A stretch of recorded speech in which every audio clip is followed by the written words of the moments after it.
Here. Mr. David McGraw. Here. Ms. Frances Pawlowski. Here.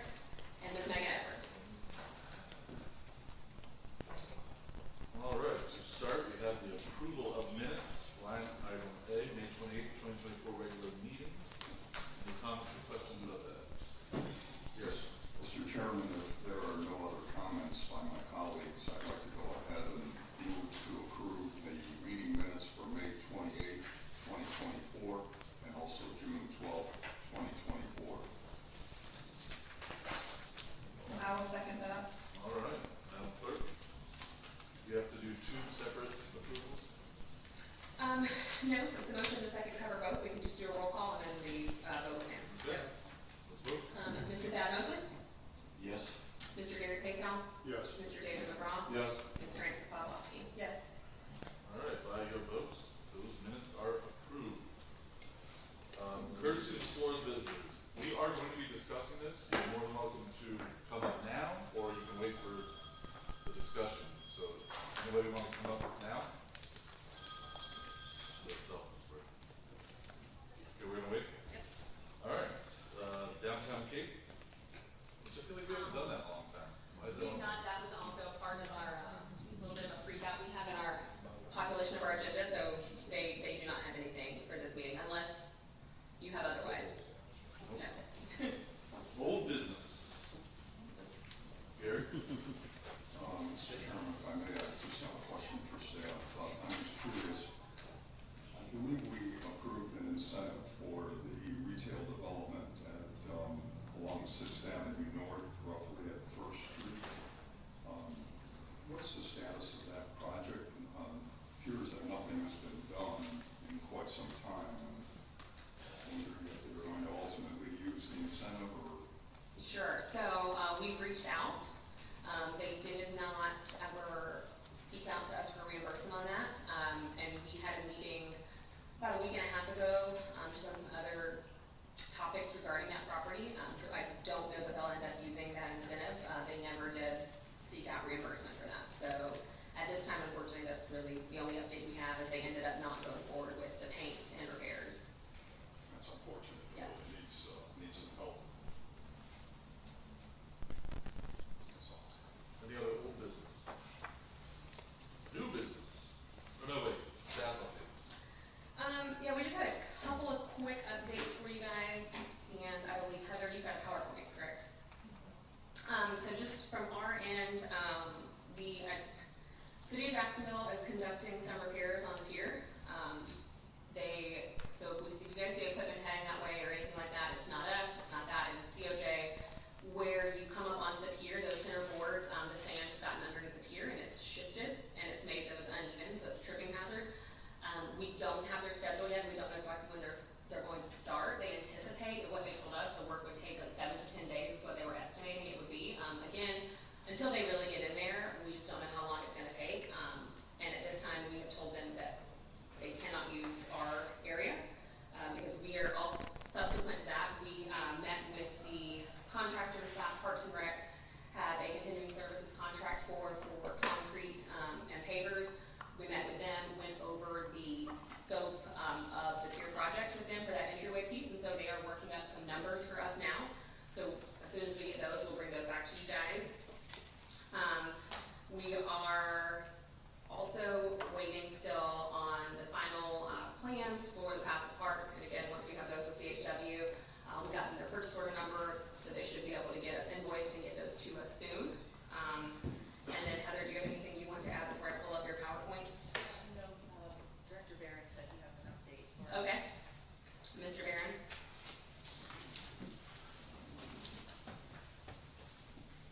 CRA, this is just an informational update for you all. For those that don't know, we did put out a paving request for fiscal year 24. We'll be looking to award that at the next city council meeting in a couple of weeks. As part of that, there was one section that was CRA funded paving repairs. So as part of the fiscal year 23 year-end budget modifications for the south end, we recommended holding that money over to be used for this paving project. Total was 1.75 million. It was called out as part of this payment for It's for, not for Jacksonville Drive, but it goes from Jacksonville Drive on Marsh Landing Parkway all the way to A1A, and then part of Isabella and part of the cul-de-sac that's in there as far as paving goes. So we are looking to award that. This is just an FYI of that 1.75 we held over. We'll be using $604,780 for that paving section to be redone. So that still leaves a little over $1.1 million sitting there for the drainage side of that particular project, which we're still trying to digest and figure out what exactly was the original intent of that drainage project, because we don't have anybody at Public Works that has any knowledge of that. So, but this is just more of an FYI to let you know that we will be spending down the money we requested from last year's budget over to this year's budget. Francis? I just have a real quick question, so I was going through my notes and I couldn't find the schedule for cleaning and maintenance of the new infrastructure area that we did, the South Beach area as well. Do we have that schedule somewhere? I remember the old attic was deteriorated with the whole entire project for our sewer systems. Was that before you were here? That was actually going as I got here. So Right.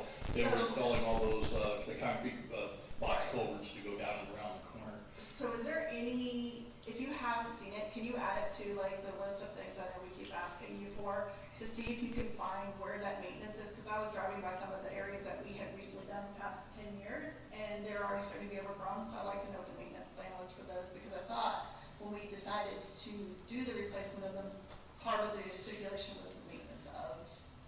So can you just put that in there? This is Yes, a, I will check on that to find out what I know as part of that plan, they did put in a sump to be able to collect sediment before it enters into those box culverts.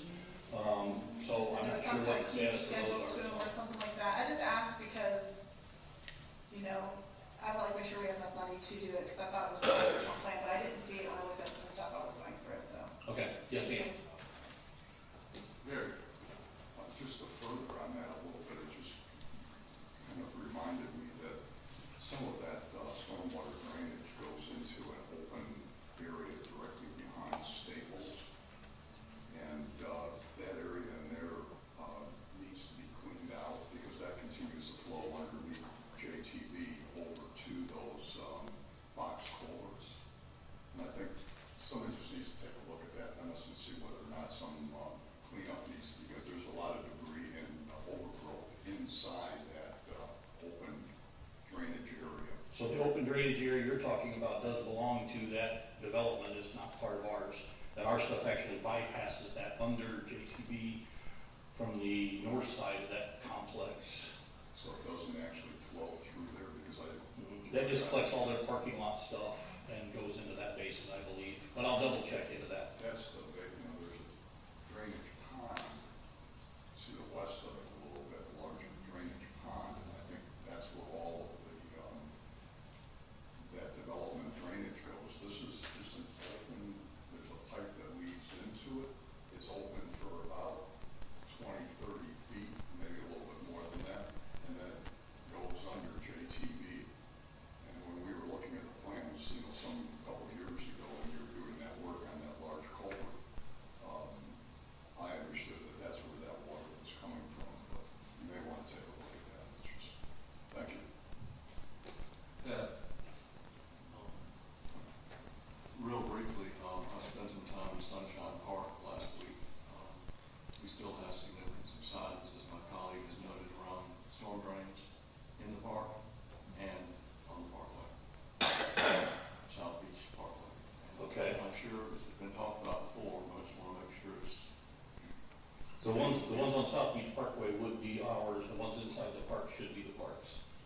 But I will double check that too. Well, thank you very much.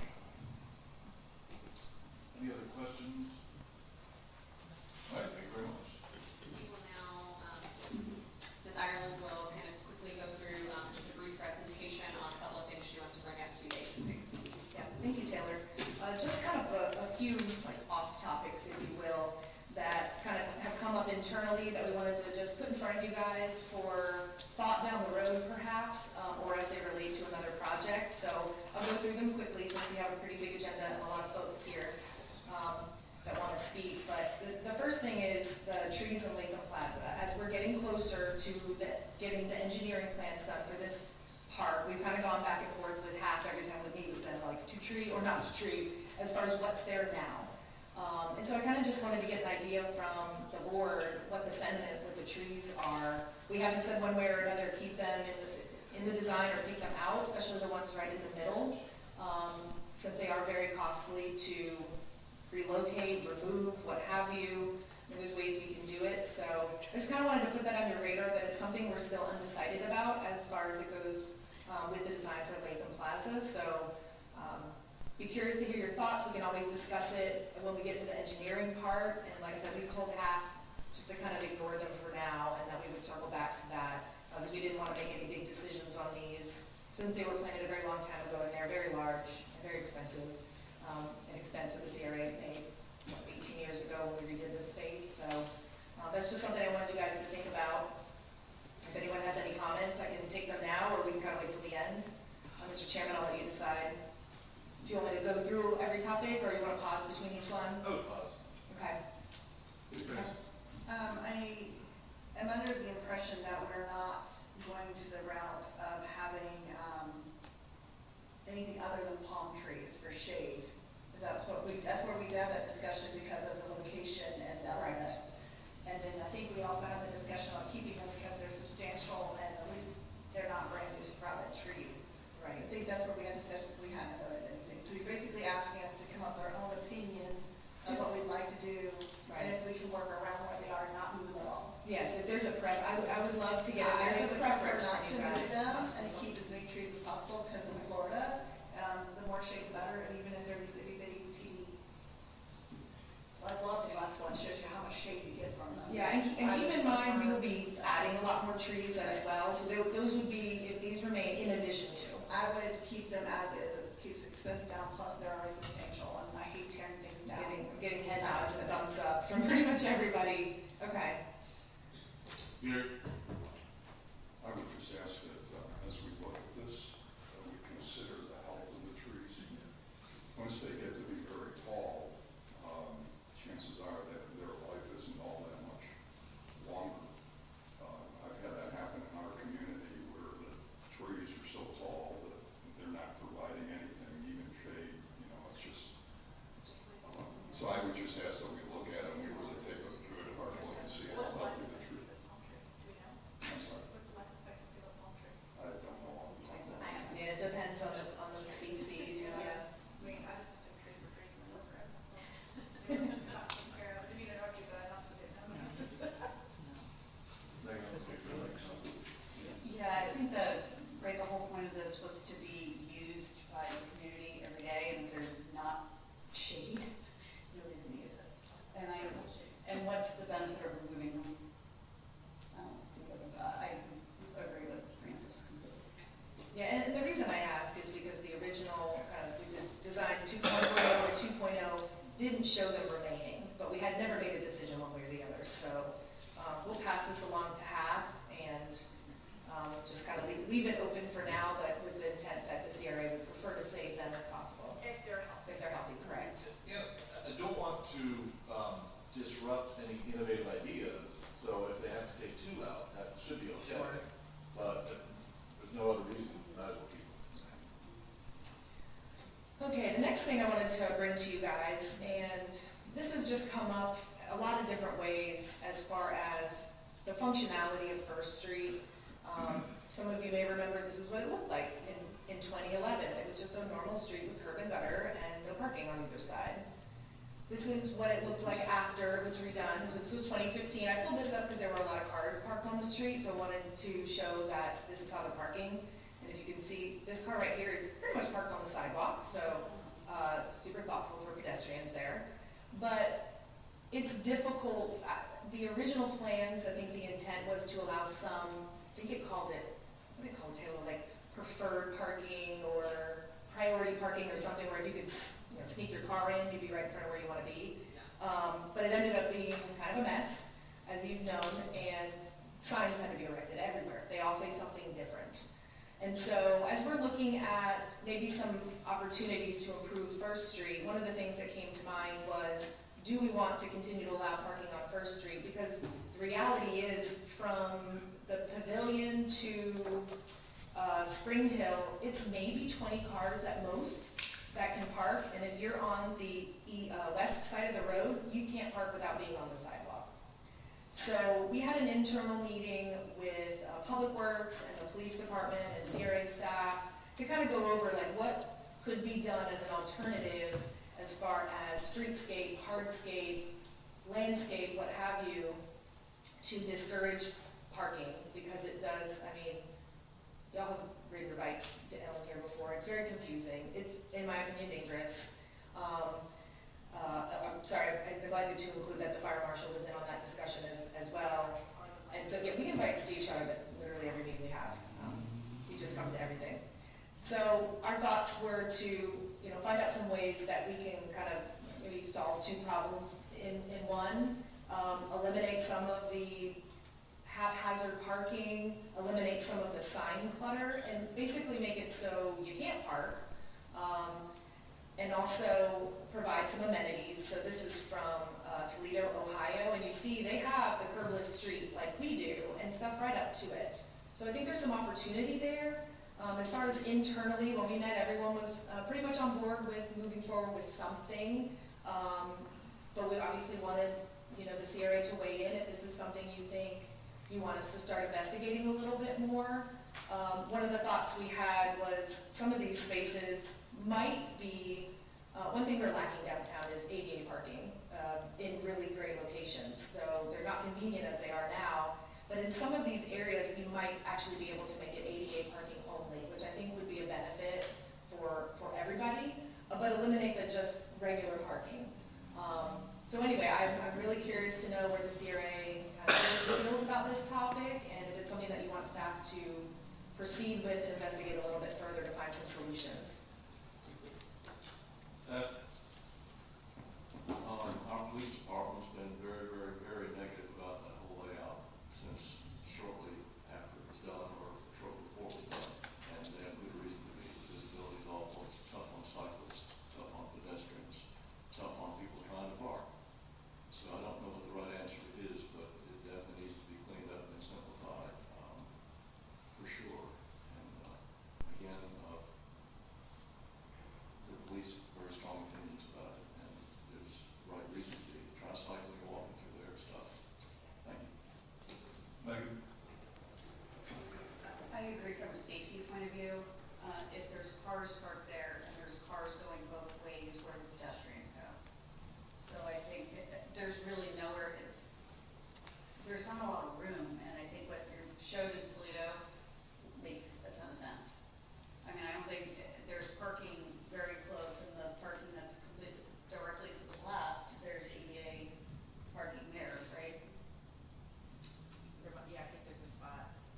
Maybe is that a place where we can put a few more of the ADA parking? Yeah, we do have ADA parking space standards, so we have to go out in the field and measure to see where we actually could put them and how we could put them. And if there's adequate space to make it so it's a true ADA space that's gonna meet the needs of someone actually using it. But we wanna get more downtown in better locations than we have now. So we thought this could, not promising that it can be, because we haven't done measurements yet, we haven't dug too deep into it, but if it's possible, we'd like to try to do it. Gary? I think we need to really step back and look at this holistically. It's not just a parking issue. It also has to do with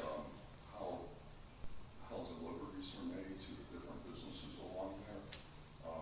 Right now, there is a provision of an ordinance that says that no deliveries can be made from vehicles parked on First Street, as well as some of the avenues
And in that location, it was very simple, colored pavers on the sidewalk areas, but very basic asphalt paving in the streets. It was simple, it was clean, and it was, really met the needs. And I think we need to do something similar. And then ultimately, we need to coordinate it with the urban trails concept, because there are, in the urban trails recommendations, 3 or 4 different options to what First Street becomes. Is it all pedestrian? Is it traffic in one direction only, or do we maintain traffic in both directions, north and south? So from a holistic standpoint, I think it takes a little bit more than just saying this is what we're going to do for parking. Hopefully we can address this, because it's something that you've heard me comment on numerous times, and I'd really like to see something done in the downtown area, because I think it would make a marked improvement in the feel and the quality of what our community can be. Thank you. Francis? I think you were going to respond. Yeah, I was just gonna respond to the deliveries, you're right, they are prohibited on First Street, by code. It's really hard to regulate, obviously police will tell you that, all day, because you've got different drivers, different restaurant managers, and they don't know, and it's hard to keep educating. But one thing that we did discuss was creating some designated unloading zones on the avenues where the ability exists, where they wouldn't be parked in the street, so we do wanna take a look at some areas where that would make sense. Maybe one on the north end of the district, or one on the south end of the core downtown, so that delivery trucks have a designated spot during certain hours of the day where they won't disrupt parking and things like that. So it's something that we're trying to take a look at, so we can hopefully provide spaces where they won't be kind of forced onto First Street, if you will. Can I just add one thing? Our chairman made a recommendation a couple of years ago that I thought was a superb recommendation, and that was to take a look at the avenues, the end zones of the avenues, and take a look at doing something other than parking in those areas, and making them areas where you could have the seating that you're showing in your Toledo picture that you had up there, but to make a few of those end zones, particularly in the downtown district, just for pedestrians and for seating, for the restaurants' use, I think would change the whole complexion of downtown. But that wasn't my suggestion, it was David's, but I fully support that. Francis? I understand and agree that it would be nice to redo the downtown area, make it less hazardous as far as understanding what the pavers are meant to do. I think that that's going to be a huge project that's going to require a lot of money, because it's going to replace a heck of a lot of space with a whole bunch of products. So I think in the meantime, even though I completely support that and agree with you, I think in the meantime, some paint and some removable signs or replacements of signs would be an easy fix to do with this section, specifically this one block, versus creating a 5-year plan to replace everything and wait for 5 years. So that's just my personal opinion for now. Yes, I do think it's important. Yes, I don't really like the papers because they're faded and no one knows what's going on. And yes, it is a hazard. And the bricks keep disappearing during projects, and we have to keep replacing them, and it becomes more of a collage of color versus design.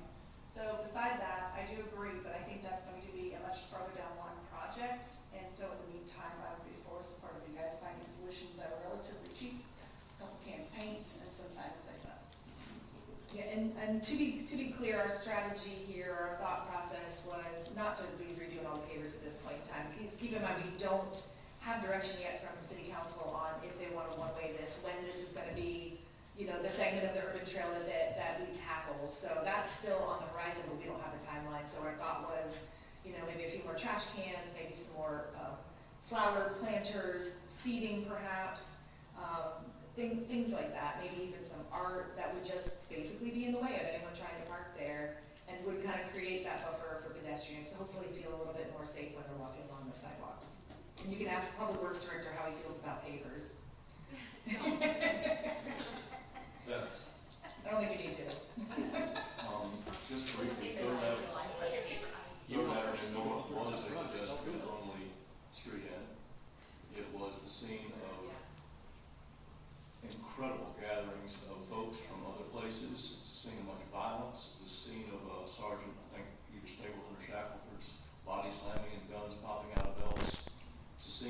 running away from fights and 60 people knowing them and seeing them and not telling anybody who they were.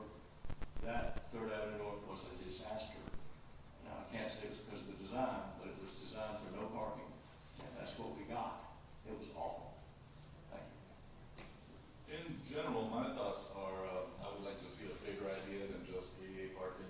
I don't want to see a little temporary solution. I want to see a big idea that is going to encourage economic development. So I guess, you know, we're not voting on anything here, so you get what you need from us? Yes, exactly. All right. Next. Okay, so the next thing, just want to bring up real quickly, is our sidewalk dining program. As you know, we have Oaxaca and Jekyll Brewing both taking advantage of this pilot program. It is set to expire in January. Obviously, we would like to extend it.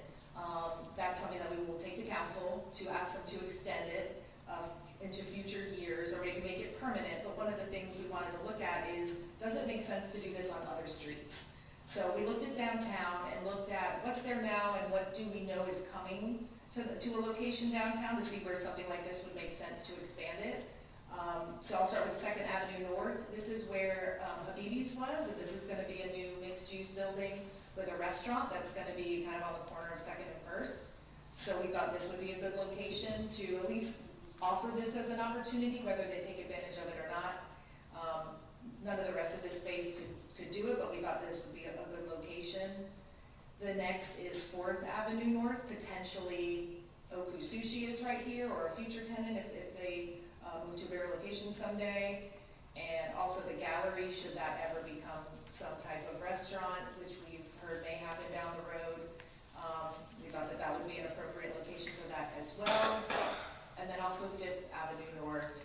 The property owners are hoping to do a redevelopment in this area rather soon.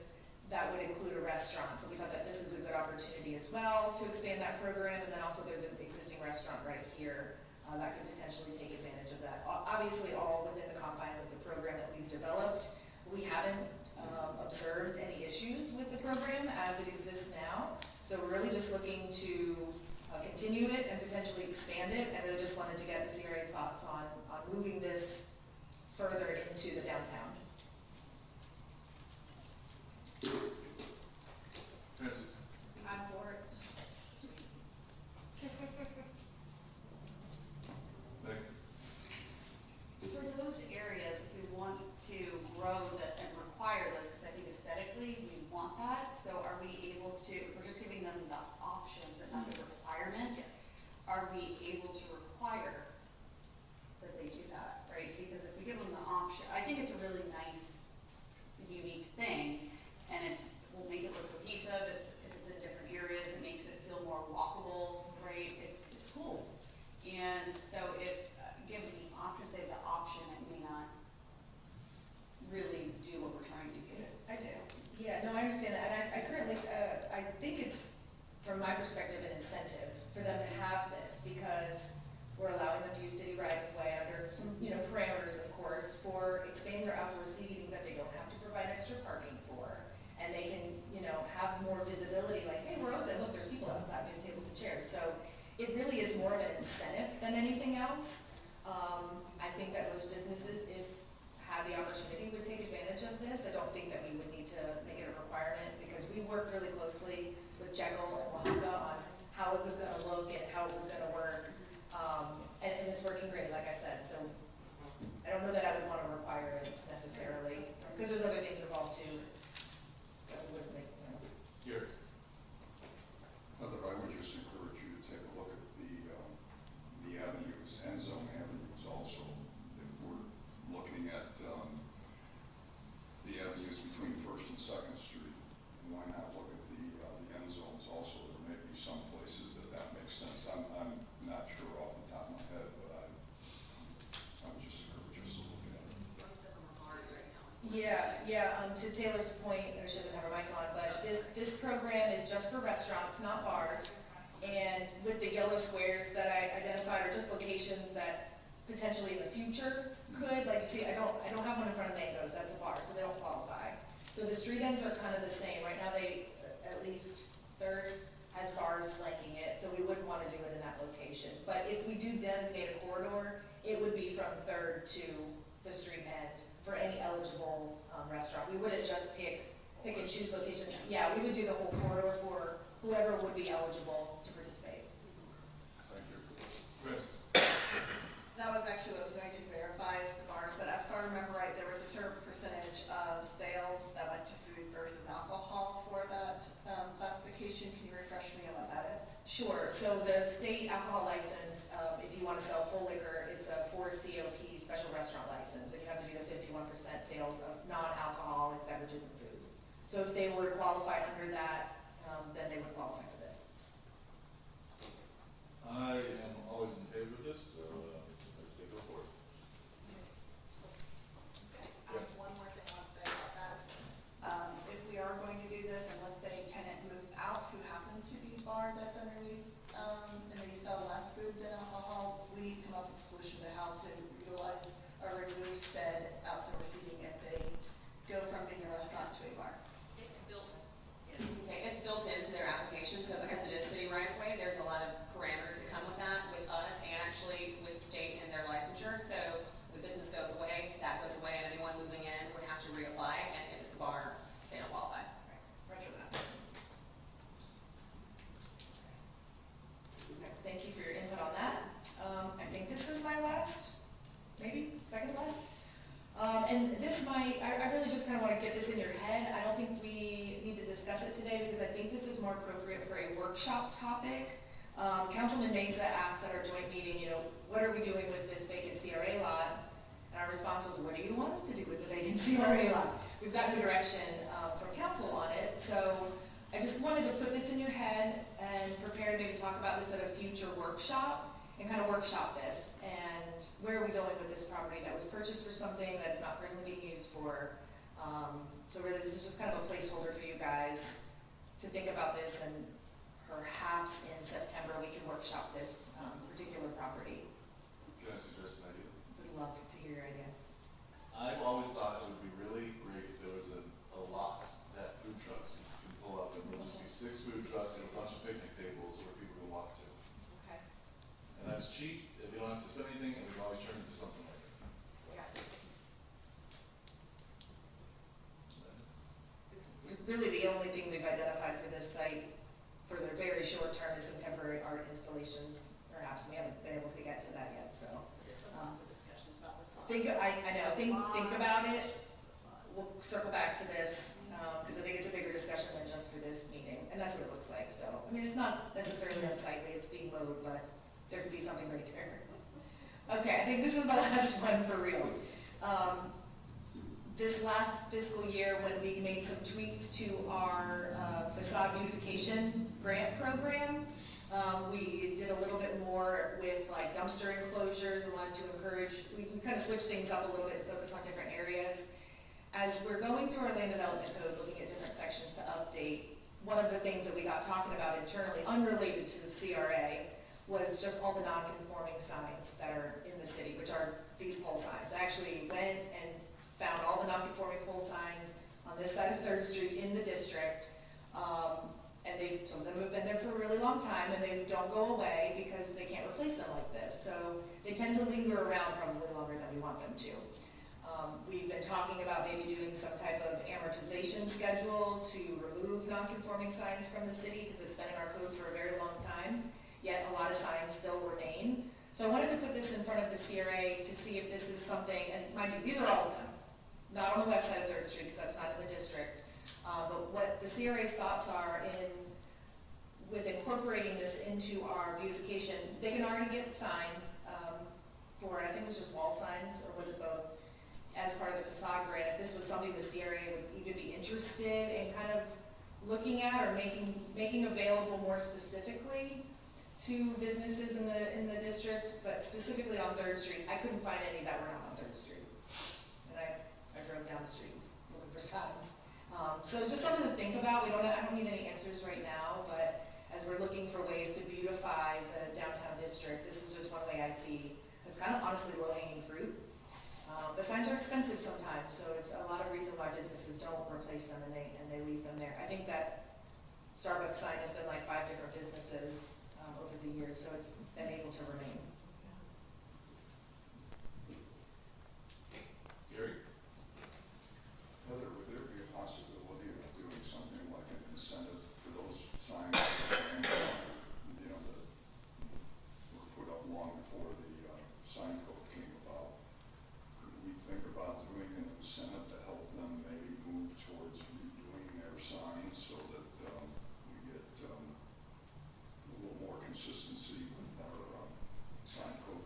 Yeah, and that's exactly what we're talking about here, is it would be potentially part of the incentive program, the facade improvement program. So we've been focusing on things like windows and doors and paint and landscaping and stuff. And this is just kind of maybe taking it another step to focus on some other things as businesses maybe aren't as interested in the initial kind of batch of things that we were thinking it would be used for, but kind of moving on to this next step. So certainly, yeah, it would be considered an incentive in my eyes.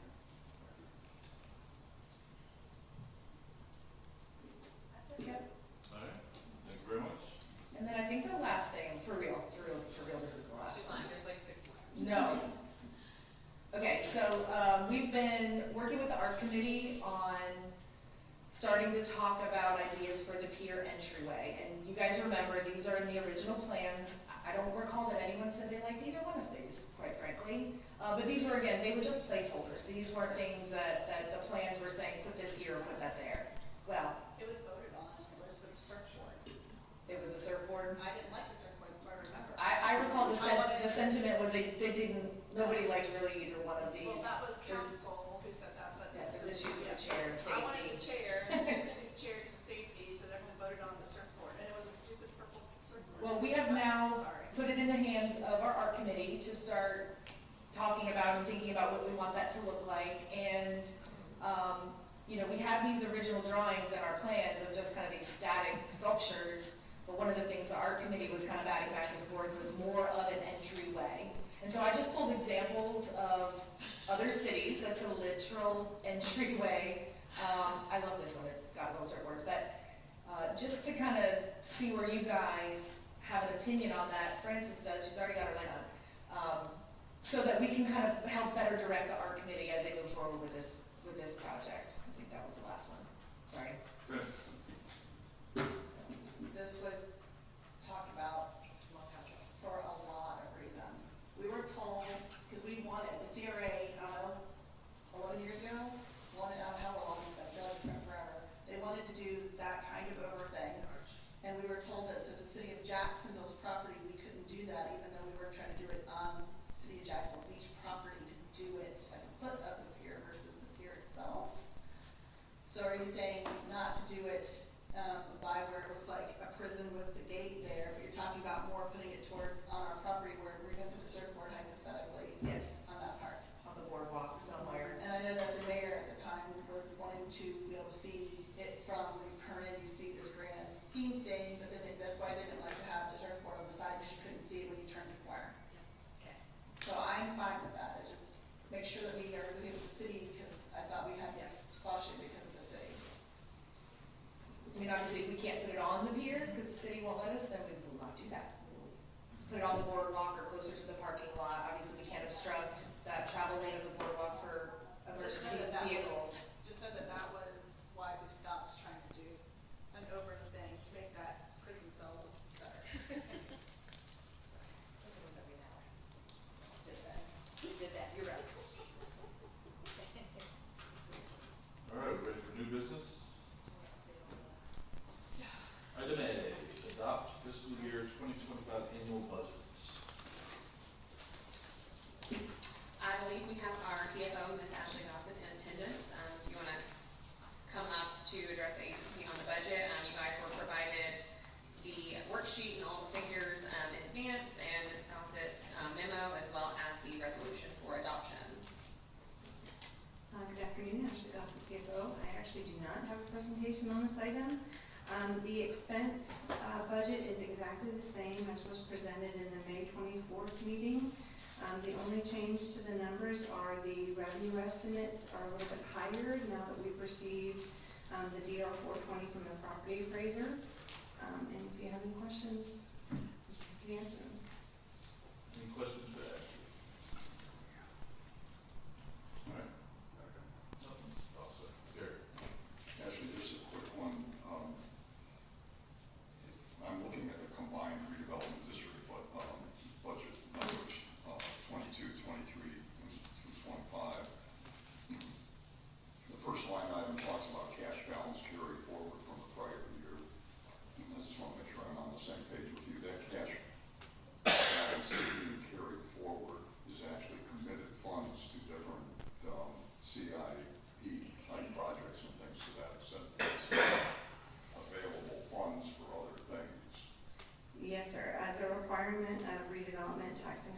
funds, they have to be committed at the end of every fiscal year. So any cash balance carried forward is either committed to projects you've already awarded, like projects 4 and 5, the $30 million that's still ongoing, or projects that exist in the 5-year CIP plan. So all the cash that's represented here is tagged to specific projects. I thought that was good. Thank you. All right, well, I will entertain a motion. Mr. Chairman, I'll make a motion that we adopt fiscal year 2025 annual budget as presented. I'll second. Madam Clerk, can you Yes. call votes? Mr. Thad Mosley? Yes. Mr. Gary Paytown? Yes. Mr. David McGraw? Yes. Ms. Francis Pawlowski? Yes. Ms. Megan Edwards? Yes.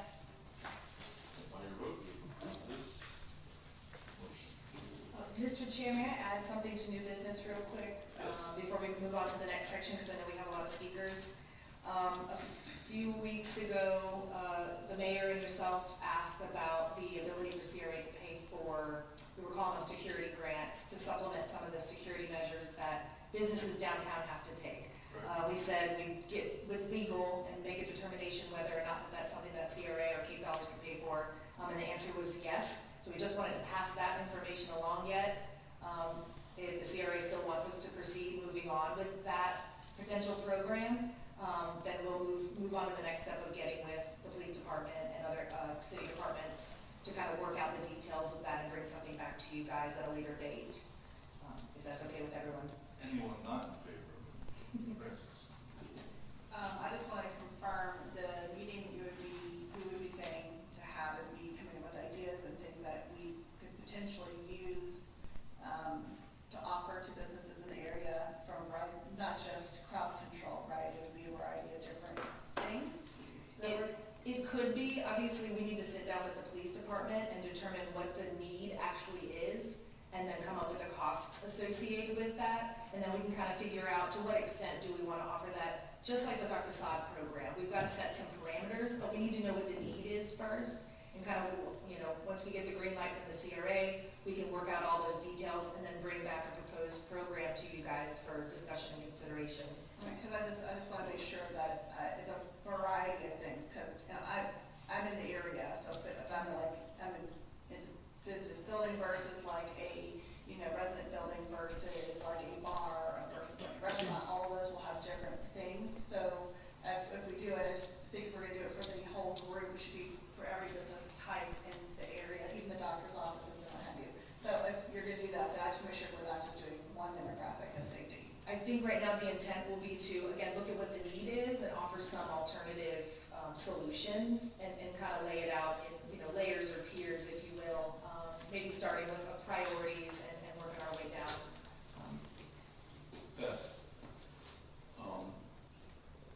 The one thing that's gonna be tough on this, and good luck with it, is having these funds go to incremental efforts as opposed to substituting paying the cost for existing required efforts. So there's probably a line in this somewhere that's gonna be tough to find, and good luck with it. But we're not, at least I'm not contemplating offering to pay everybody security for everything all the time. No. So where do you draw that line? That's gonna be tough. So good luck, guys. Yeah, you're right, and those are the questions we need to answer is where do we draw the line? Is there a funding cap? Is there just certain things that can be paid for? And that's what we'll be working out the details. We're getting head nods that we want us to proceed, and we'll go ahead and do that. Good luck. All right, sounds good. Items for discussion, South Beach Park parking. Should I call? Yes. Okay. Mr. Doherty, come up, name your, say your name and your address. I pronounce it Doherty, but Doherty's okay. So John Doherty, my current address is 3154 Horn Court. I've been a resident of Jack's Beach since 2008. I lived at Ocean's Edge for a number of years, bought a house right across from the park. I got the flyer at my house, and I took a look. I'm a retired engineer, so I like to measure things. And the distance from the curb to the fence is 13.5 feet. From the fence to the trees, and there's 25 of them, talked about shade, it's another 5 feet. The standard parking space is 8.5 by 18 feet. So even if you put the parking at a 45-degree angle, you need 15 feet from the curb to some point to fit that 45-degree angle. You turn out the fence and you're damaging trees. Earlier was talking about trees for shade. It would destroy the character of the park. Those 25 trees are hardwoods, the typical Florida hardwoods that don't lose their leaves. They provide plenty of shade for the people in the park. If there would be anything to be done, it would be fix the fence that's broken. And there are openings at each of the streets. You could put pavers there and extend the fence so that people would not park in the way of somebody with a stroller trying to get into the park. But, used to be I-9 football at the park. There were a lot of people parking on that area, but it didn't really bother the neighbors. I-9 is over at Fletcher now. So I haven't seen more than maybe 5 or 6 cars at any time in the time, again, because I'm retired, I go to work, I'm there every day. I think the park is great. I think it would ruin the character of the park to add parking there. Again, I don't know how it would fit. So I think it's not a good idea, but I'd be happy to be on any kind of working groups if there would be an interest to do something with the park in terms of enhancements. Thank you. Thank you.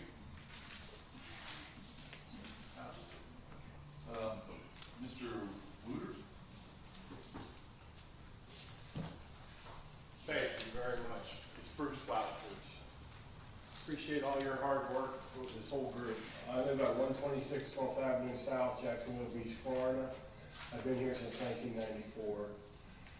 I was walking his neighborhood the other day, and I was on Orange Court, and over about 2.5 hours, I knocked on a lot of doors, spoke to a lot of people, and I don't recall one person in favor of this.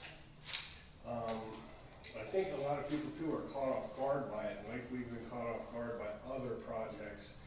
And most people really had no idea what was going on, like urban trails. And it seems like there's a pattern of ripping out old trees and putting down asphalt. I think I speak for more than myself when I say we like to keep a community feel here. What we need is more parks, not the overuse of existing parks. Y'all were talking about an empty lot right there. Why don't we put some swings on there and make it favorable where parents can take their kids? And I'm not quite sure where this cut through is going to be. Some people said it was going to be on the South Beach Parkway. Some people indicated it was going to be somewhere else. I guess there was some kind of typo about getting this information out. But those roads were built by the developer way back in the day. This man gave me his total education on the neighborhood. This was platted in 1920. But those roads are very narrow. And that community is full of little kids. If you have some kind of cut through there and more traffic going everywhere, somebody's going to get hurt. So I really ask you all to think about safety, think about the conflicts that arise there. I'm sure some of you all remember there was a shooting there not so long ago. And crime and shooting are just getting out of control around here. Please don't do this. Thank you. Thank you. Mr. Frank?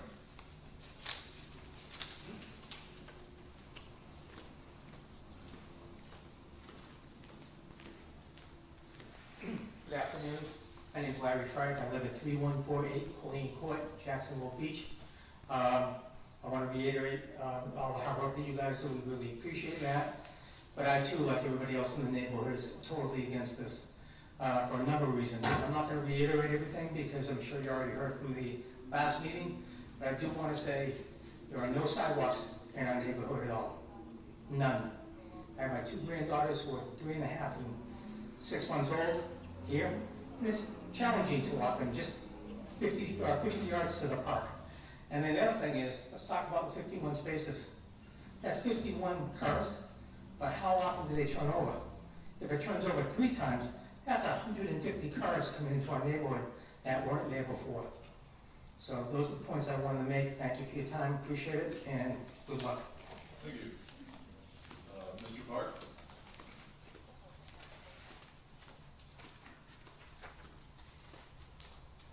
Hey there, good afternoon, Stephen Park, I live on 3273 Horn Court, at the end of the cul-de-sac on Horn Court, right off the park. Once again, yeah, thank you for everything you guys do. I know it's a lot of hard work. I'm an engineer as well, transportation engineer, so I understand what you guys do, and thank you. I also spoke at the city council meeting last week. There was a lot more people here. I think a lot of people couldn't make this meeting with work and the time, so I'm happy I can be here and talk about it. Similar to everybody else, I've talked through a lot of people in our neighborhood, and I haven't talked with one person who's in favor of this. I've talked to Horn Court, Pullian, Ponce de Leon, St. John's, not one person I've talked to wants this. So I'd really just say, please don't move forward with it. I can go give a bunch of reasons why not to do that. I'll keep it brief. I need the 3 minutes, but I will keep it brief. The park, like someone said, is already oversaturated at peak times. I mean, I bring my daughter, I have 2 kids, one on the way. I'm actually going to the hospital after this. Got one on the way. But I go to the park. If you go on Saturday or Sunday, you cannot even walk into the park. I leave.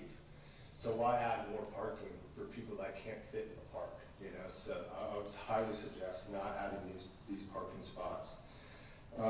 There's a lot of different ways to spend that money that I find are better ways. More shade, more parks. Let's add and help other parks in Jacksonville Beach. Add sidewalks, like somebody said, doesn't have to be in our neighborhood, but add bigger, wider sidewalks where you can throughout Jacksonville Beach. Traffic, I think it's going to be horrible, just the more traffic coming into the neighborhood. The traffic's already bad, people parking on the street. Just promoting people to come park in those spots is not a good idea. Opening into the parking lot, I think is horrible. I think people won't listen to it. There's a lot of people that come from outside of Jacksonville Beach, Georgia, all of North Florida, and people they're gonna see those open 51 spots and they're gonna cut through. You're trying to make it an entrance only, they're gonna not abide by that. I know that as a traffic engineer. Why remove the green space? Like someone else said, I mean, we need more green space. Let's not take away the green space. I think everybody in our neighborhood is okay with people parking there. You know, that live in Jacksonville Beach, that pay taxes, that we're okay with the neighborhood parking there. You know, golf carts parked there, we're okay with that. But to promote more parking, asphalt, concrete, we'd rather just keep the grass and the trees. We like the green space. And we also really think it's going to bring our property values down by adding parking lot. Nobody wants their house across the street from a parking lot. So we're really concerned with that in all of our streets in that area. I'll leave it at that. I could keep going, but thank you for your time. I appreciate it. Thank you. Ms. Hall?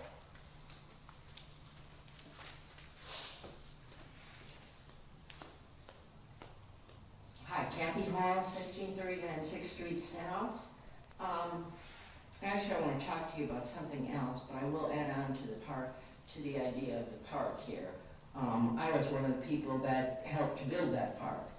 And I do attend city council meetings, and the discussion of increasing and expanding paid parking in this city has been up. Chief Smith is all for it. One idea is let's do paid parking at the park.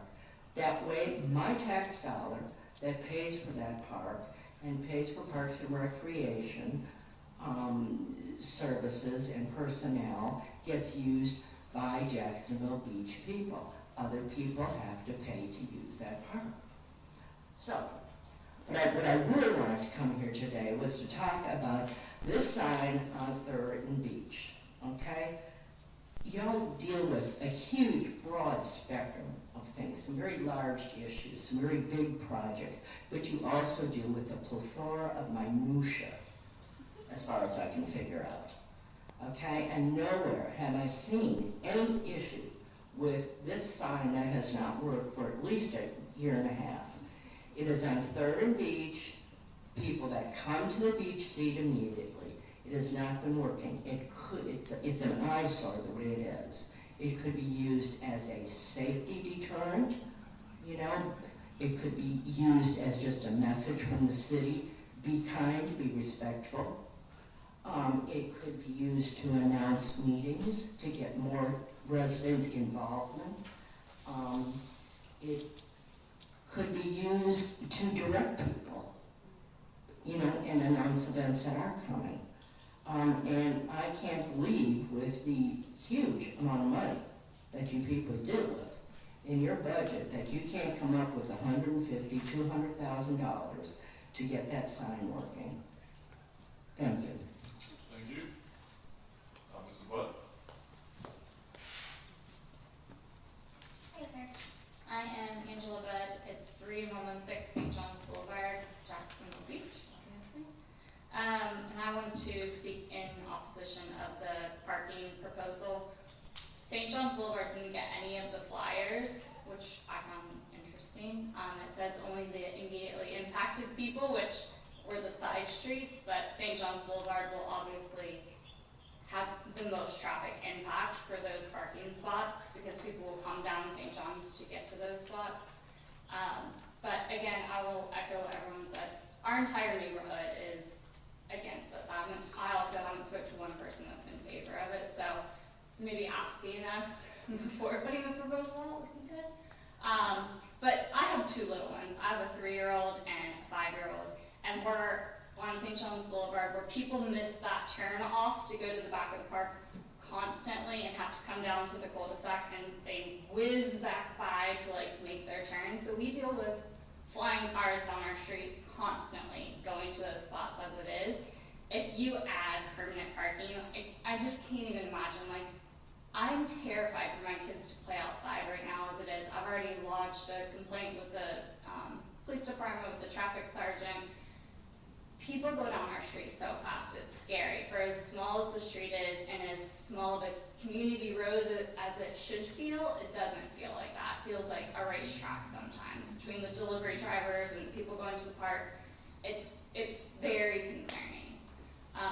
But I just want to say that I don't think we have a parking issue at the park. I think when the park is at capacity, it's at capacity. I'm sure that capacity was determined when the park was built and parking was established to be at that capacity. So just adding more people is not going to solve the problem. We have a park problem in Jacksonville. The fact that people are coming from the west side, from Nocatee, from Georgia, to come to our little park, that's like a sign of a problem. We have a park problem, not a parking problem at South Beach Park. We have a park problem in Jacksonville. We shouldn't have to, our park shouldn't be burdened to facilitate parks for the entire city of Jacksonville. It's the biggest landmass city in the United States. We can't have one little park servicing all the children in our city. We need more parks that are just as great as South Beach so that those kids don't have to drive to the other side of town to go to the park. We have school buses of kids from like Bay Meadows area coming to this park because there's nothing else closer to them. That's sad. But that's not South Beach Park's problem. That's Jacksonville's problem. And I just want to lobby for more parks, more green spaces for kids. They shouldn't all be packed like sardines into one little park. There should be lots of places for kids to go and play and be kids and not have to be packed in there. So I just want to say I'm absolutely against it. I want to feel safe in our neighborhood. Thank you. Might not be pronounced as a Ms. Usselman.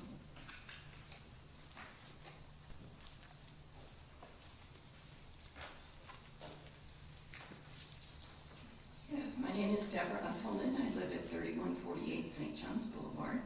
I've resided there since 2001 when I purchased my home. So I've seen the whole evolution of South Beach Park. Everybody keeps talking about the parking and the number of people that come there to park, but what about those of us who are residents and we're pedestrian? Do we count? I mean, are we in those numbers of the capacity? I used to walk my dogs there every morning. I had 3 little chihuahuas. I only have 1 now.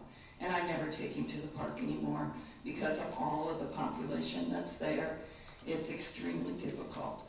Everybody talks about the safety of the children. I agree with that. But what about the elderly population, which I'm part of? I'm 70 years old. You know, if I had a heart attack and EMS needed to get to me down at the end of St. John's Parkway, I'm out of luck. Right now, there's a moving van and cars across the street from that. There's not enough room for my vehicle to go through, much less EMS. And one of the reasons I moved there was because EMS and the fire station is right there. It's not going to help our neighborhood. I would suggest that you do a quality study. How many people are in the park at any given time from dusk to dawn? How many cars are actually being used and how many vacant spots do you have? A comment was made to me that there are activities there, and when there's activities, there's no parking. Well, maybe you need to do more scheduling. I was over the OR for Barnes Hospital. I did scheduling for them. If I can schedule a 60 capacity OR suite and get 1,000 cases done a day, I think y'all can do a better job of scheduling. So I would suggest you do some quality studies, some productivity, look at your numbers. And, you know, besides just canvass those of us in the neighborhood, I don't go to that park when there's any kind of activity because I know I'm not going to be able to use it. And those little kids are running over my tiny man with their bikes, with their soccer fields. All the trash cans get moved to be used. And it's just pitiful what it's become. It's not friendly for our neighborhood anymore. It's for everybody else. And I do pay a lot of taxes, and they've gone up a lot in the 20 years I've lived here. So, please, stop it. Thank you. Okay, I guess we open up for board discussion now. Yes, we've got a few, just kind of, there was a staff memo attached to your agenda packet. And, you know, realistically, there have been several conversations surrounding kind of what spawned this was, you know, complaints, and it came up several times in council, it came up several times in CRA.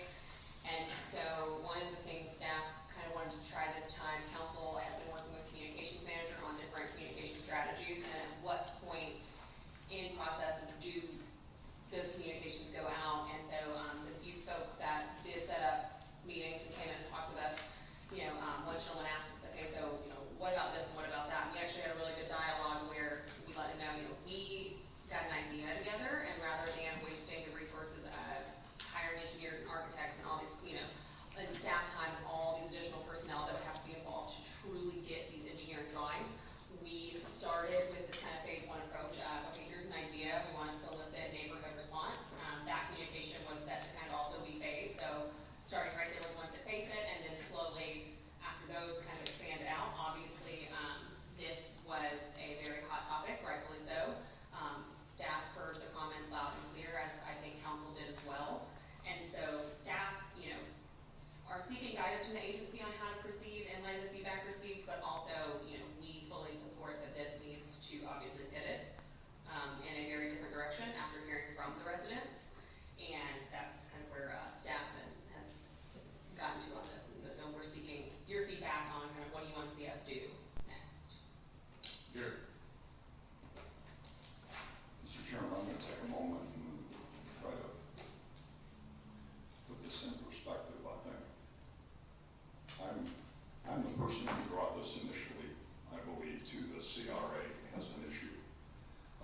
Mainly because I go through that park almost on a daily basis. And there were days where there was parking such that there were no spaces available anymore for any cars. There were cars parked on landscape islands throughout the park. There were cars that were jumping curbs and going from Horn Street onto the grassed areas and parking in those areas. And then they were parking in the area along Ponce Avenue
to make some improvements that may add a few spaces.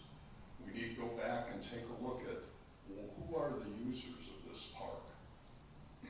And are those the groups that really should be using the park? Apparently there was a football program or something along those lines that brought significant users, particularly on weekends in the fall, to the extent that you had more cars than there were parking spaces, including that along Ponce. Maybe we need to take a look at the users and determine what is the appropriate groups that can and should use the park. I had thought of the same idea that maybe we ought to take a look at paid parking for the parking lot. If we as residents can park for free downtown in the parking lots, why not down at the park? And those who come from other places should help support the park itself and any improvements and things to that extent, because with the amount of use that this park is getting, it's a huge maintenance challenge for all of us, and the costs are going to continue to climb in trying to maintain it, and we want to do that for our community.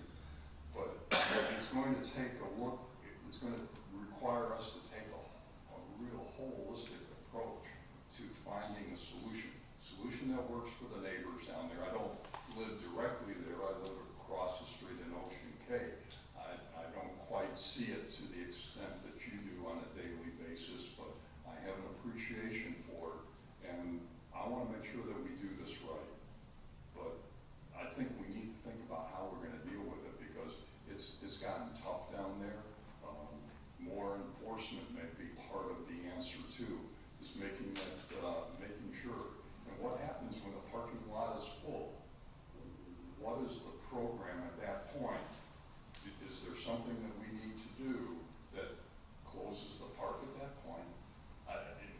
We all need to sit down and have a conversation about this, and I'm sorry it created such an uproar the way it got presented to you, but I think there are options for all of us, and I think we just need to sit down and talk a little bit further and come up with the right solution. So thank you for letting me speak. Do you need to speak before we keep going? Yeah, thank you, Mr. Chair. I just wanted to let the audience know, just really for y'all's benefit, this is all the emails we got from the neighborhood, and I just wanted to let you guys know that they've been distributed to every member of the CRA, so you can let your neighbors know they have every single email that we've gotten from the city.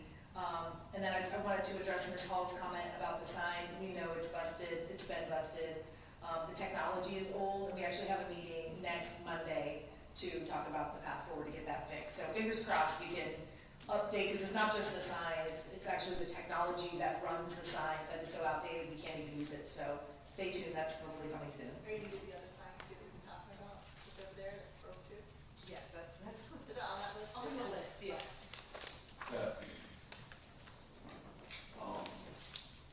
I've never spent much time in the park prior to the last few weeks.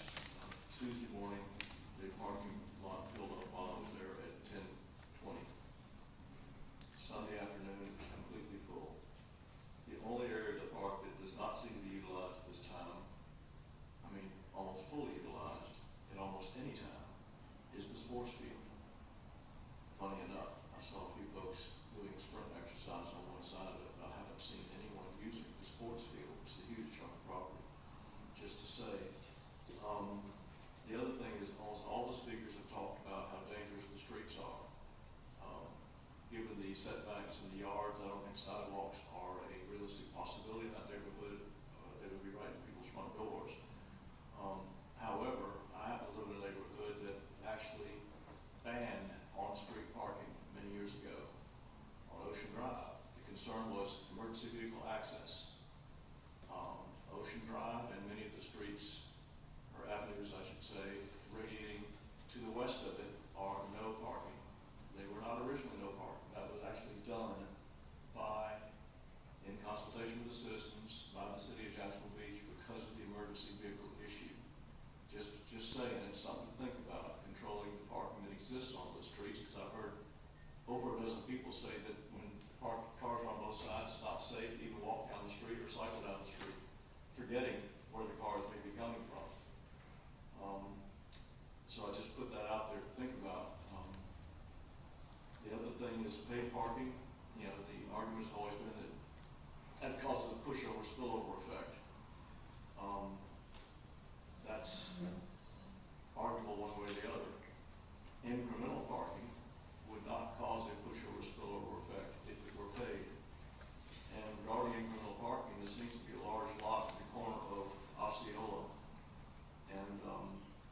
South Beach Parkway, next to the tennis court, next to the, fire station there, that's vacant.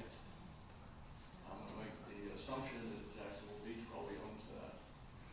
Not. And copy on that one. Because that'd be easy to get in and out, it wouldn't impact any traffic going anywhere.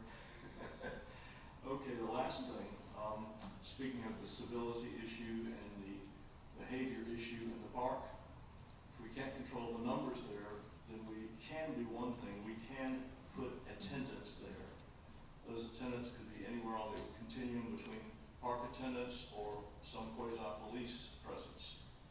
Those attendants could enforce the curb parking. The parking could make sure there's no aggravation around the pavilions, could make sure that people are behaving themselves, and could, if necessary, when everything's full, close the entrance. It would take at least 2 people per shift. It wouldn't be cheap. It would be a long-term commitment of the CRA to the South Beach area and to that park. But we could put people in there. If they were not sworn, they could have direct access to the police. They could be able to call either who's on patrol in South Beach or call, and they could have help there within minutes and seconds. My experience with Jackson Beach police is if there's a problem, they get there. So these attendants could be, and I think 2 is probably the minimum number, could be there when the park is open. They could control the flow in and out, they control the parking, they could control the people, they could report whenever they needed some backup help. And I think that's a huge possibility, because this place is grossly overutilized. I don't see a way to absolutely control that inside the sort of democracy we supposedly have. But we sure as heck could put some people there to keep a tight hand on it and to report necessary authority when there's an issue they could not personally deal with. And I think that's something that really should be considered. So that's kind of where I'm at. I mean, that whole neighborhood is a cul-de-sac coming off Osceola, full stop. And that's very unusual in a space that large, but again, the consequences of a lot of things that can be done would directly impact the cul-de-sac nature of the neighborhood. And the nature of the neighborhood directly impacts what can or can't be done. But putting people in there, I think, would go a long way toward making this a more manageable, controllable, safe environment. Thank you very much. Francis? First off, I'd like to say I completely hear everybody from that neighborhood. My neighborhood also does not have sidewalks, and we have an issue with people cutting through our neighborhood just to get away from Penman and what have you. So when that whole Penman project comes up, I'm expecting a nightmare myself. So I do absolutely hear you all on that. I just want to point out a couple things that, or maybe get some clarification on some things in relations to this project when it was brought up. I believe we had talked about parking spaces on the main road that goes into the park and then extending a sidewalk through the backside to get into the field house area from that road, as well as by the water treatment space that's goes by the fire station. Is that not correct? Because there are sidewalks that are going to be part of that plan already to move people from the main road into the park from the opposite direction of their neighborhood. I want to say that's true, because we talked about removing the fence and putting a whole pathway. So I believe there's already sidewalks being built on that main road behind the park that goes right behind that big old fence and then goes into the backside of this parking area into the field. So that's supposed to bring the traffic through official channels, not the road. I believe that's what we talked about. There were 2 sidewalks added from Osceola. If that's what you're talking about. Right. Those are already there, but it didn't increase any parking, did it, Jason? No, it didn't add any parking. Okay, so we didn't include any parking on that side. Okay. So we have at least 10 other parks in this city. There's Tall Pines, there's Gonzales, or what is it called? Gonzales that they're updating now. There's a whole bunch, there's Ocean obviously, but they're bigger parks that can be designed just like this one. All of which are not in our jurisdiction of the CRA. Okay? So it's really a city, and I hate saying this, it's really a city issue that they really need to look beyond our jurisdiction. They already started that process, in my opinion, by starting focusing and putting more attention on those. But for solutions for this park specifically, if we have 10 other parks, maybe there is a solution where if it is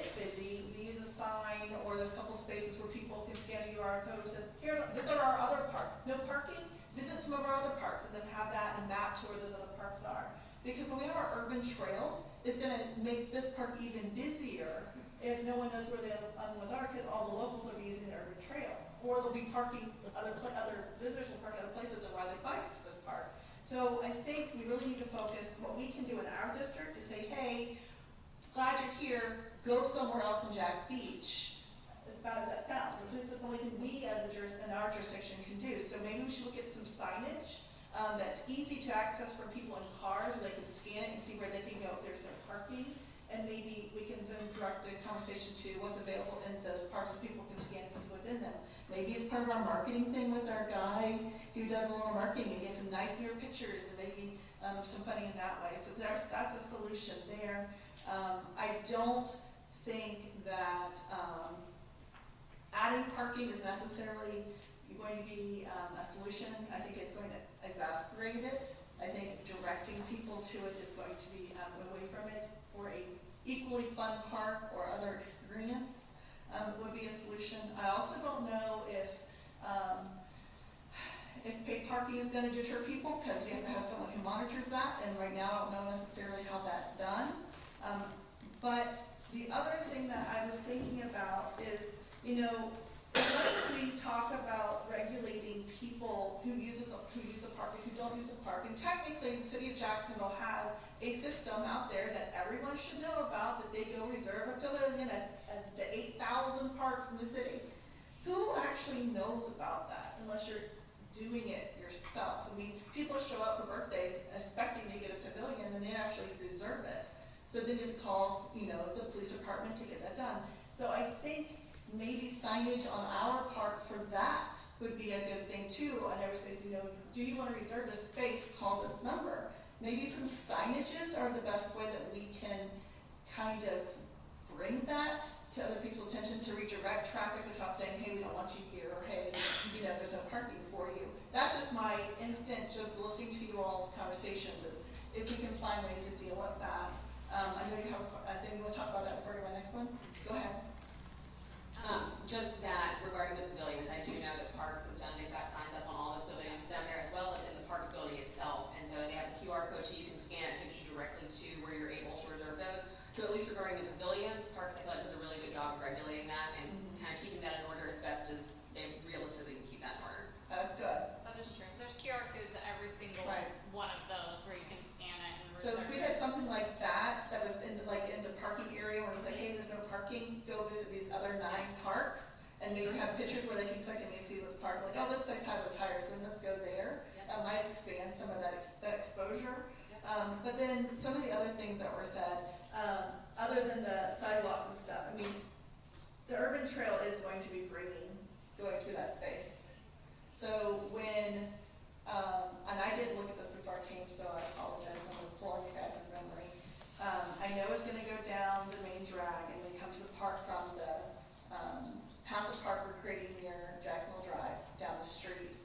Does it turn up where we're presenting these parking spaces, or does it go to the original entrance into the park? In the Urban Trails Master Plan, Osceola and South Beach Parkway are identified as future trail routes. So it's going to go through this? It would not, right through, past this and through here? correct, yeah. Okay, so there was a speaker, or maybe I read it, I don't remember at this point, about that since there's no sidewalks in the area, maybe extending out, I think it was the first speaker, talking about the size of these parking spaces, what have you. Have we considered maybe, if we just drop the parking spaces, extending the fence out and making it a safer walkway into that way, or maybe just having just be like golf cart parking. So you have smaller parking spaces for just golf carts, and then have the fence moved out closer to the road so that people have a safer place to walk, and remove all gas vehicles from it, because then it would only be local people using those sides. I mean, I would be up for adding more space in that capacity by protecting the walkers, by extending out the fence to protect those walkers, because there's no sidewalks, especially if our urban trails doesn't go in that direction. It does not, yeah. And I think the biggest thing that we heard, again, just from emails and then from the sit-down meetings that we have, I think we had 4 total, like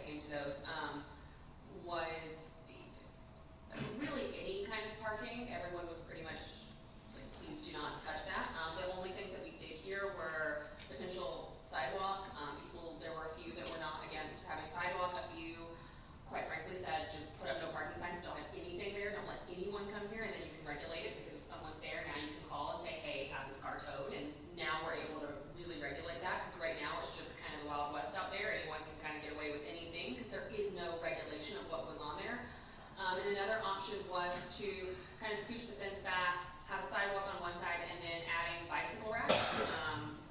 We heard from a few residents that a lot of people that are local like to ride their bikes there, but as it is right now, there's not enough bike racks to accommodate when you have a really nice Saturday and the weather's great, you want to hop on your bike, there's nowhere to go. And then there were a couple of areas that just internally, after all that feedback, staff even looked at on the inside of where the park is now, so not impeding anywhere to, these residents. There were maybe some little pockets where we could add low-speed vehicle parking, so, your mopeds, your golf carts, things like that. So that way, when it is a really busy day, you don't have, some scooters taking up a full parking spot for a vehicle. So I would be in favor of making this whole thing with the trees and the green space. We'd have to find some way to make it very small, so we might have to have some kind of paving or pavers that made it very clear that it was for small vehicle or all e-vehicle or bicycling, especially if there's no connection to the urban trails part of it. And I think that the only way to actually decrease the popularity of the park, because, it's kind of those things you see how busy it is, everyone wants to be a part of it, is to direct them to other jewels in the town that they can do with their kids. And I think then after we put some kind of sign or some kind of interactive face for them to do that, we encourage the city themselves, City of Jacksonville, City of Jacksonville Beach, to put some more money towards more parks, so we can get our advertising team to show that it's not just this one park in town. That's the extent of my 3 minutes that part, whatever. So, Alright, so my thoughts on this, I live close enough to be able to walk to this park. My daughter goes there all the time. We have a blanket rule that says we don't go to this park on the weekends. It's just too busy. Us too. If Us we, joining. if we add 20 spots, we'll add 20 people. If we add 50 spots, we'll add 50 more people. If we add 150, we'll add 150 more people. We don't need more people in this park. We just don't need any more people in this park. And, to Gary's point about the buses, you see them there all the time. And that's not Jacksonville Beach buses.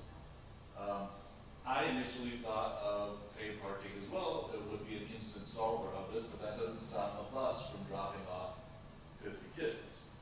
And that's where the mass of people are coming, is from the buses. I don't know how you stop people dropping people off at a public park. It's just not gonna happen. So, in review of everything, I do not like the idea of putting parking on this residential road that's outside the park, that's gonna drive more traffic down these roads. I really just don't wanna add 50 parking spots, because it's just gonna make using the park even worse for me, and I hope, we walk to it. So the only thing I would really wanna pursue is, can we redesign the existing parking so it's more efficient, and we could add more in the existing parking? If not, oh well, just say no more. I'll be in favor of just no more parking. So, any other comments about this? Gary? Can we just have, Jason, I'm gonna put you on the spot here, but, can you address it a little bit for us? You've heard a lot of comments this afternoon, and, you and I have talked about it a little bit, and I'd, be interested to hear your perspective, because you look at it from a whole different point of view than the rest of us do. Well, you asking my personal opinion, Mr. Pater, I'll tell you, I think a lot of the problem was solved when I-9 went away. And yeah, I agree with a lot of the arguments here that, you put more parking spots, you're gonna get more people. I think if it were me, I would look to redesign some of the spots that are inside to see if we can get a few more parking spots, but other than that, it is what it is. We're not gonna stop people from coming from across the ditch. So. Well, it sounds like what we need to do is look at it from a holistic standpoint, and that is potentially if we can get a couple additional parking spaces within the park, how do we control the users of within the park to minimize the numbers so that we don't have large crowds like we do on certain weekends. You've already dealt with the football part of it, and that may help quite a bit this fall. Making it no buses in the parking lot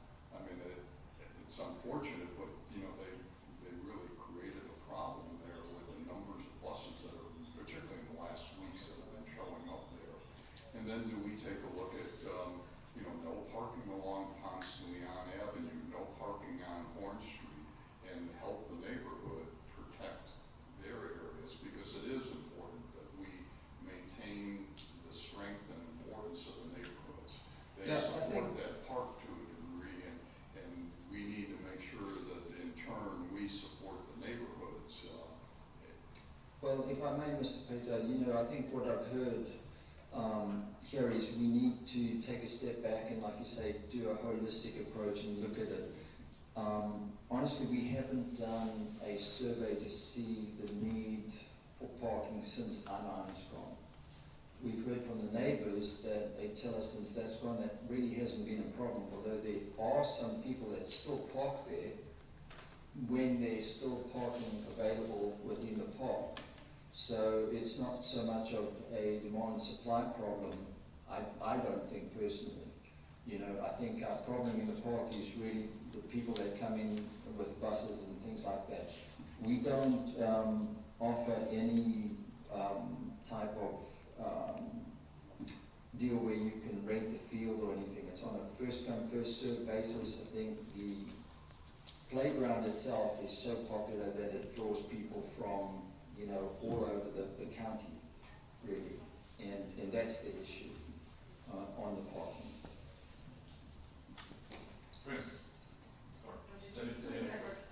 I pulled up the map, and I am curious, I see where so there's the water treatment that's back there.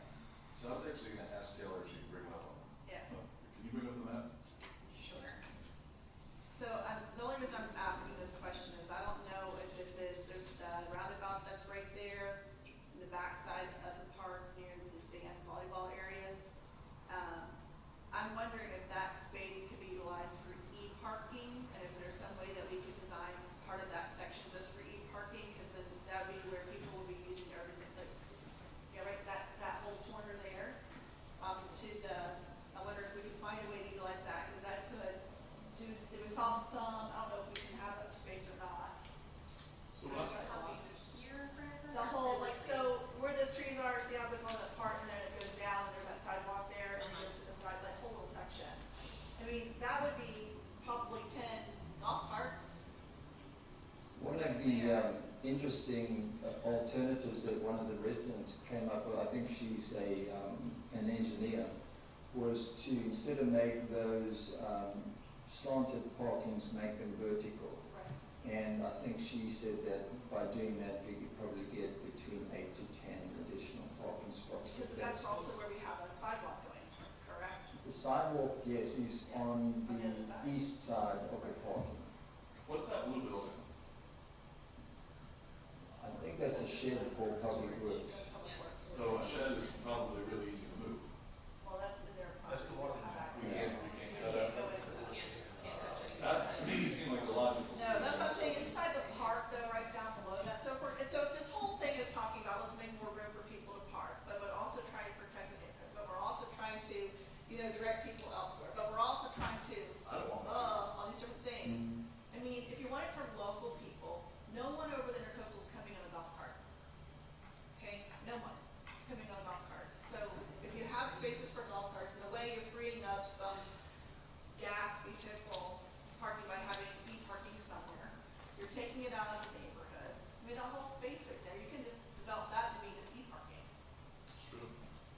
And that adds at least 10 more spots to the park. I mean, it may not be the 31 talking or whatever we're talking about, but it's And I 10. think the consensus we've heard is that nobody wants the 31 or 51. I know, but I'm just saying, but if somebody does, let's just say if somebody does, that is wasted space that could be used for residents only park. And it's better than being on the other side of the park, which is outside the park, is what I'm trying to say. If somebody has to have it, put it there. That's a place for bike racks, I know. Yeah. Yes. E-parking, whichever it be.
limits the hours they can. Yeah, the amount of time, yeah, 2 hours, but the amount of people know. So do you mean, I once went to a birthday party there where I had to drop off my kid, drive home, and then ride my bike back. Because there was no parking. Yeah. Nick? Since I'm embracing like the beach life, right, there's no parking. I mean, with all this said, I mean, I have yet to hear of a need for it. Everybody's saying all the spaces are full, the park is full. So what do we need more spaces for? We talked about the paid parking, right? But again, unless that's going to reduce the number of non-residents coming over here, and unless we have evidence of that, that doesn't really make sense to do. I think it was Angela, I think it was, that had said something that and I sent you an email, Taylor, while we were sitting here, that she is an affected property and didn't receive notice on St. John's. So I know typically it's from statute or ordinance and it's regarding, a certain distance or whatever the case may be, but it's a little concerning, right? I mean, there could be more people that would echo what everybody's saying. There could also be people that say, I support this, and I would like to hear from them. But really, are we in compliance? Do we have the right number of spaces for the capacity of this park? I agree, it's one park, there needs to be more parks. We're not solving the problem here. I think if we maybe want to do something about the traffic patterns, because all the concerns here we just don't like it. Aesthetically, it's not great. Everybody that stood up said we have a safety concern. I used to live on America Avenue, and that's where everybody takes that road to get to, so I get the whizzing by, and I get all that. So if there's still a safety concern, even as it stands today, I think we're obligated to do something about the traffic pattern. And then I also think this flies a little bit in the face of what we're doing, right? Embrace the beach life. That includes walkability, right? Isn't that why we're doing the urban trail? It's so people can get on bikes. I think we need to have bike racks. Let's talk about golf carts. That echoes and is in the spirit of the beach. But overall, I think there's no demand, there's no need at this moment. Thank you. All right, so what do you need from us?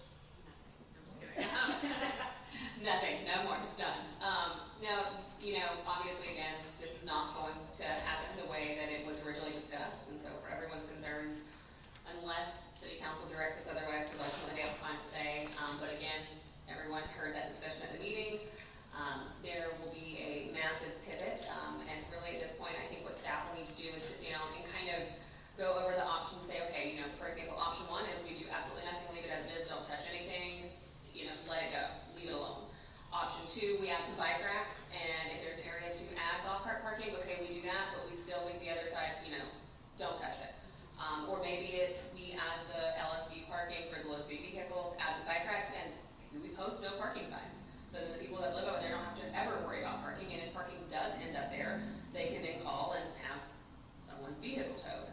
So I think we will go back to the drawing board as staff, talk internally with administration, with police, with fire marshal, parks, everyone that's involved in this process, and just draft up a bunch of different options and a bunch of different ways that we can try to alleviate some of these concerns. And a big one that I think was a great talk would come out today is, signage, maps, QR codes, things that people can scan. It's, hey, sorry we're full, but look at these other parks we have, look at these other great spaces we have.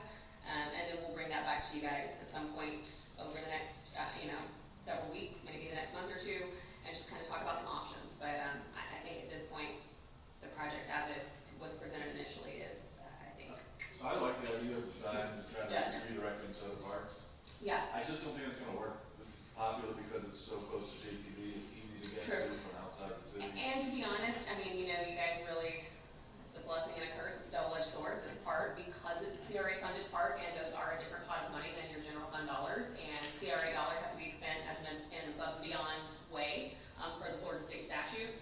This park is really phenomenal. It is amazing compared to every other park, and so we kind of, yes, we had this great win on this great park, but now it just is too popular almost. And so we need to really rely on our internal team to really brainstorm some ways where can we strengthen other areas within our districts, how can we help to support the city to strengthen areas that need strengthening there. And I think we really need to work together to come up with several different alternatives that are not this. Francis. And the only other thing I'd ask you to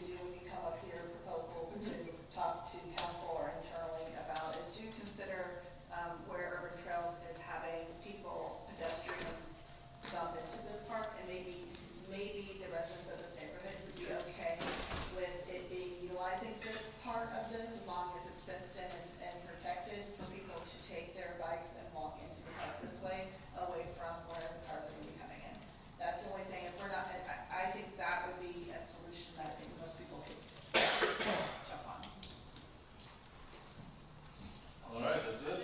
We're adjourned. Thank you, everybody.